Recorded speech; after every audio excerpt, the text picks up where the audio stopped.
বাংলাদেশে যদি আপনি সুখে থাকতে চান, তবে অবশ্যই আপনাকে রাজনৈতিক কোনো কথাবার্তা, রাজনৈতিক কোনো মতামত কিংবা আপনি যে রাজনৈতিক দলের পছন্দ করেন, এটা কখনোই কাউকে বুঝতে দিবেন না। বাংলাদেশের রাজনীতি এখন যে পরিমাণে নোংরা পলিটিক্স হচ্ছে, মানে এটা আসলে ভাষায় প্রকাশ করার মতো না। তাই যত পারেন মুখ চুপ রাখবেন। নিজে যেটা আপনার যেটা দলকে পছন্দ করেন, এটা নিজের মধ্যে রাখবেন। এই দেশের রাজনীতি হচ্ছে মানুষ মারা রাজনীতি। এই দেশের রাজনীতি হচ্ছে নোংরা টাইপের পলিটিক্স, হ্যাঁ? এটা শুরু করে দেখবেন যে দলকে পছন্দ করে, সেই দল যদি ১ কোটি মানুষকেও হত্যা করে, নির্লজ্জের মতো সেই দলকে এরা সাপোর্ট করে।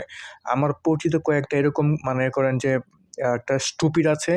তো এখন রাজনৈতিক কথাবার্তা একদমই ইগনোর করি। কারণ এদেরকে যদি আপনি সারাদিন একদম যুক্তি সহকারে উপস্থাপনা করেন, তাও সে তার রাজনৈতিক মতাদর্শ নিয়েই থাকবে।